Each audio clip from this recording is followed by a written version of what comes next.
Autism often goes long undiagnosed, and when finally diagnosed, a treatment is still needed. Dr. Phil Schwartz of Children's Hospital of Orange County explains how autism is currently being diagnosed and how new research may lead to diagnosing the disorder with a simple blood test. Autism is a brain disease, and if we really want to understand the disease and do something about it, what we have to study is the brain. And that's very difficult to do. You can't really biopsy the brain. You can do certain things like MRIs and imaging and things like that, but you can't actually sample the brain and see what cells are going wrong, etc. So we've been actually stymied for a long time of how to study this disease, where it needs to be studied. And we've recently shown, we, meaning the scientific community, has shown that you can take simple skin cells, take a little sample of skin and grow it up in the laboratory, grow up a big population of cells, and then through some Nobel Prize winning genetic manipulation, change the minds, if you will, of those skin cells and turn them into brain cells.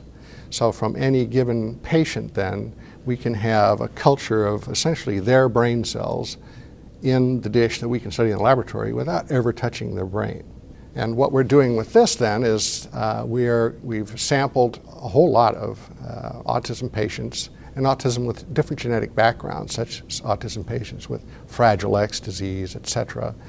And we are growing up and making these brain cells, different types of brain cells, and studying their genetics.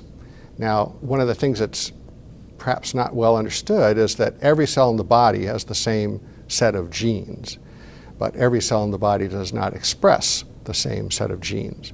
So for example, a skin cell expresses certain genes that make it a skin cell, and a brain cell expresses certain genes that make it a brain cell. And so now we have these large populations of cells taken from rather large populations of patients, where we can query all the genes that are being expressed in a given cell type, the neuron being the functional unit of the brain cell, and then with that try to find targets for therapy and mechanisms for disease of autism. And so this turns out to be a complex computational problem in the end. What we end up with so much data that it's no longer biology anymore, it's bioinformatics.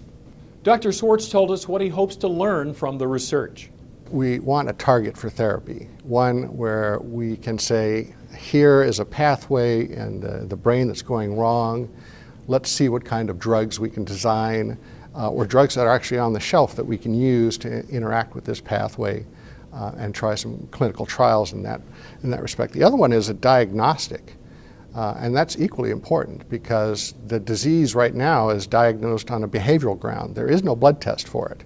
And what we'd really like is a chemical lab test that we can do from blood, something simple, where we can say yes, they do or they do not have autism.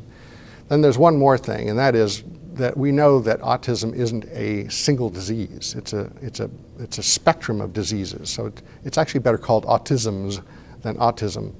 And so we can predict, we're not sure, but we can predict that different autism patients will react to different drugs different ways.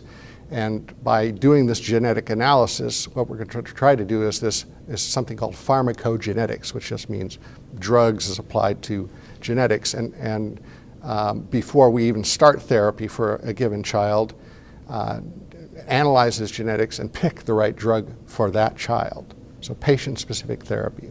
Dr. Schwartz is hopeful from the progress currently being made. There are an awful lot of people working on this, and we are homing in on those parts of the brain that are being affected. And we're developing really good tools to query those parts of the brain.